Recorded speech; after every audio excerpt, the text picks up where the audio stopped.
Industri perbankan merupakan industri yang rigid dan diharapkan bisa dikelola oleh orang-orang yang memiliki integritas yang tinggi. Mengingat bisnis perbankan adalah bisnis kepercayaan, di mana nasabah memberikan data pribadi dan menitipkan uang hingga harta bendanya dengan harapan dapat dijaga dengan baik. Namun siapa sangka, kepercayaan nasabah bisa disalahgunakan oleh oknum yang bekerja di suatu bank.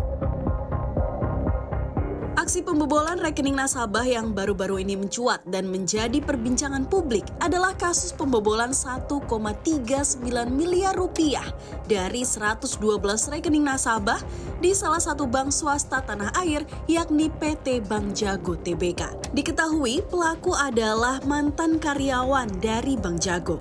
Saat ini pelaku pembobolan yang berinisial IA telah ditangkap dan diamankan oleh pihak kepolisian.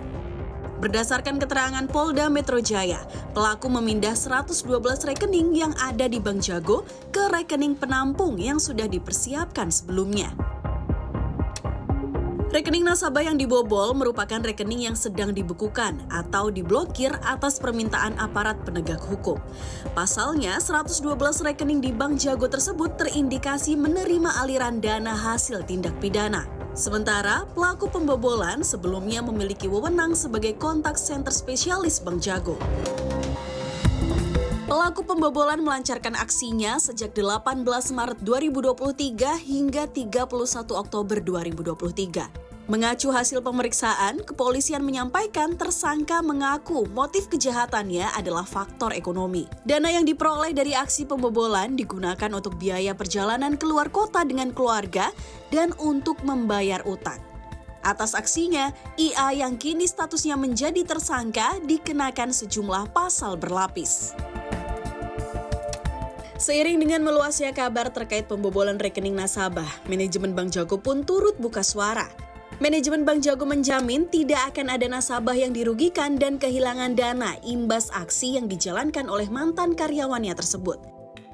Manajemen Bank Jago juga mengaku siap akan bekerja sama dengan pihak kepolisian dan akan berusaha selalu sigap menjaga keamanan dana dan data nasabah.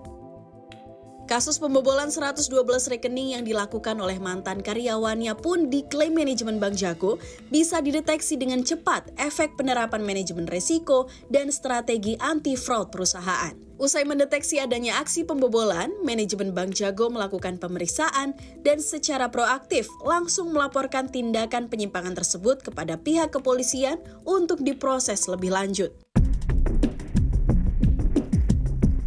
Di samping kasus yang menimpa nasabah Bank Jago, sejatinya kejadian pembobolan rekening nasabah bank sudah berulang kali terjadi. Bahkan kejadiannya pun tak hanya terjadi di bank umum swasta. Sebaliknya, Bank Pembangunan Daerah atau BPD hingga Bank Perekonomian Rakyat atau BPR juga pernah menghadapi kasus pembobolan rekening nasabah. Baik kasus pembobolan yang dilakukan oleh mantan karyawan untuk digunakan sebagai modal judi online hingga efek peretasan dan imbas aksi social engineering.